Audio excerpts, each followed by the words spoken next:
Welcome to part 6 of the date table series. So this is the last part, and it's about extending your calendar table in Power Query, right? So in part 5 we went extending the calendar table in DAX, and we saw that was not a big deal just because DAX is so similar to Excel in the way the functions work. Well, in Power Query you got M. Now M is not quite Excel, and we're going to see that. So let's just jump into it. We're going to start exactly where we left off in part 3 of this series. So part 3 was creating this, so the basic calendar with Power Query. And now we're going to extend it. If you haven't seen the previous parts, go look up there. And the most important part that you should look at if you haven't seen them is part 4, because part 4 explains you what the columns that we're going to add actually do and why we need them, right?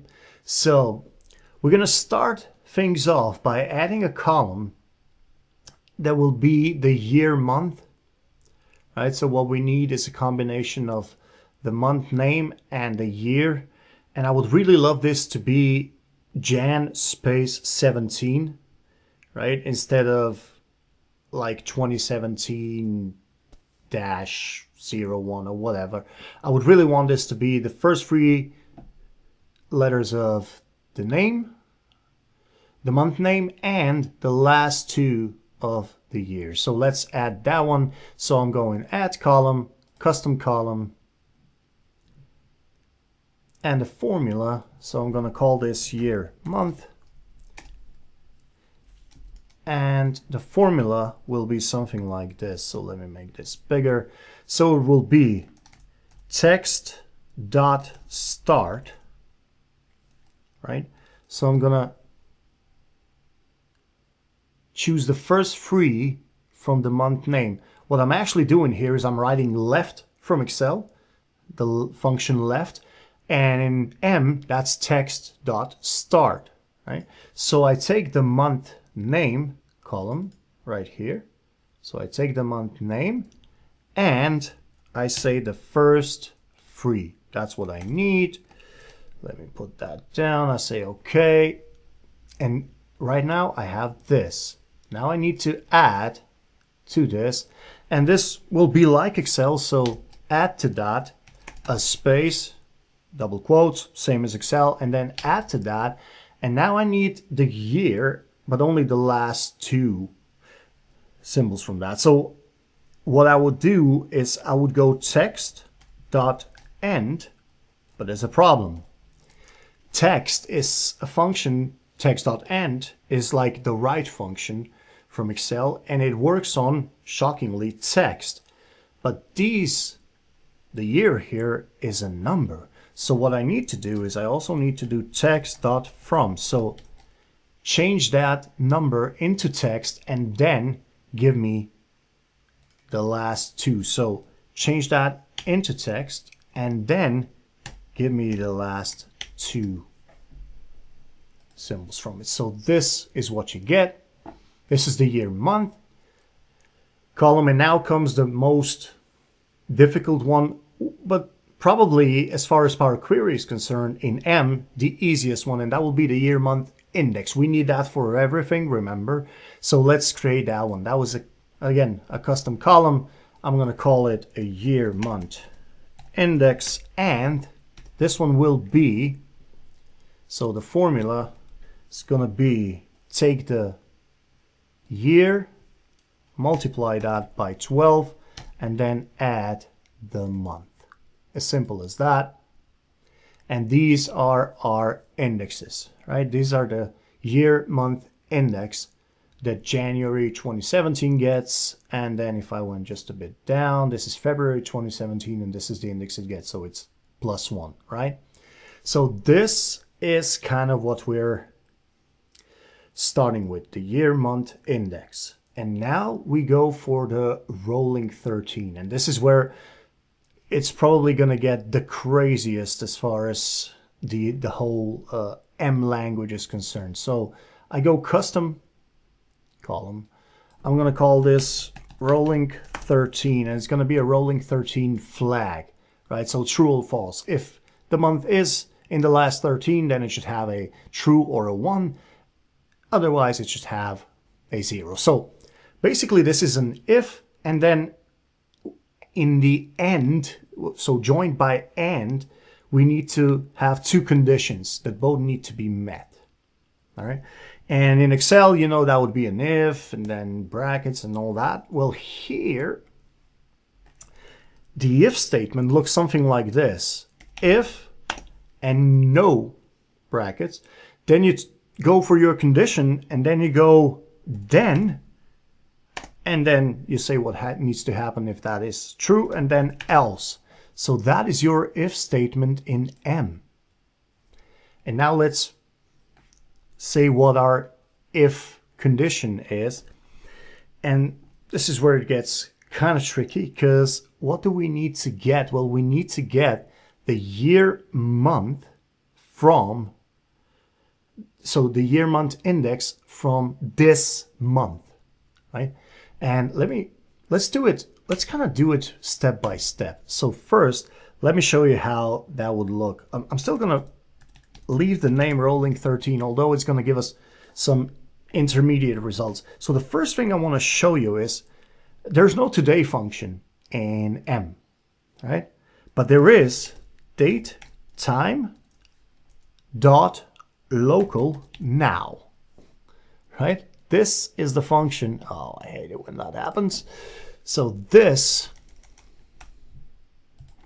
is the function that returns this. Let me just show you. So if I go okay, see, it's a timestamp, right? So this is like now from Excel. And now that I have this, I could start picking parts from this.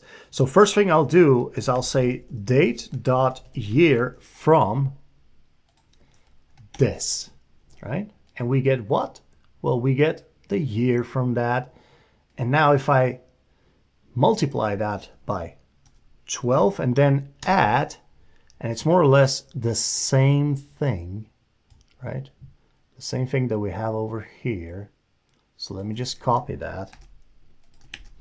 But it's not going to be date year, it's going to be date dot month.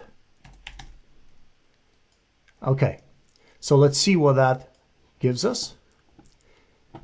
And it gives us, you can see it's an index. It's a bit bigger than this one. Why? Well, because it's the index of this month, right? So now that we have this, now we're much closer to where we want to be. We know that this is the index of this month. So now our first condition, if you remember from before, or, well, no, let's do it in one step and then we're going to see where that leads us. So if I subtract the year month index from this, I know that this needs to be greater or equal to, greater or equal to 0. But then there's another condition that needs to be met at the same time. So it's an and, right? And notice how I didn't put it in the beginning as a function. Now the and doesn't seem to know what it's doing at this point, simply because there's no if statement right here. So now the and will know what it does. So this minus, so let me date here, yeah, that's okay, minus year month index should also be lower than 13. And if that is true, then I want you to return 1. And if that's not true, I want you to return 0. Right? So I have two conditions. So you go okay, and you get a bunch of zeros, but you also get a couple of ones. Okay, so that is our rolling 13. As you can see, a much bigger project in M language than it is in Excel. And now that we have these two, let's just go for the last one, which would be the current month. And I'm just going to borrow parts of this last one because it's exactly what I need, right? I need this. So I need this part. So let's add a custom column. I'm going to call it current month. And what it will be is if the difference is 0, so if it is current month, then what I want you to return is simply text, current month. Otherwise, I want you to return my year month column, and that is an OK. So it's always the same as the year month, except for, I need to load it all, for the August of 21, when it's current month. Brilliant, right? Okay, so this is kind of how you would do that basic extension in Power Query, but keep in mind, this is only because we chose that our units are months, right? What if my units were weeks? Like YouTube is a perfect example. When you're comparing YouTube data, particularly if you're uploading weekly, what you would want to do is compare your YouTube data week on week, right? And to do that, to have a current week, to have a previous week, you would need a week index. And a week index is what you would do with, I'll take the year and then I'll add the week number to it. But now I need to make sure that when next year rolls along, I will not fall into the indexes that I already have. So it needs to be 1 over, right? So that 52, 3, 4, 5, whatever you're going to use becomes very important, right? But it's the same principle. It's the same principle as this. And then you could also have, we have the year month here. You could also have year week, right? So you would have 2020 week 17 or just 20 week 17. Things like that. And then you need your indexes to sort those correctly. And then you need your rollings if you're going to have them. Let's always look at the past 8 weeks or something, right? That would be your rolling 8 per weeks. And then current week, that would be your filter that you would need. So this is a concept that is based on the unit. And for all of our videos, at least the extending the date table videos, so part 4, 5, and 6, they were all based on a unit of month. But that could also be a week, or it could be some other, even stranger unit. But you have a blueprint here of how to do it. Okay, so that's it for this video.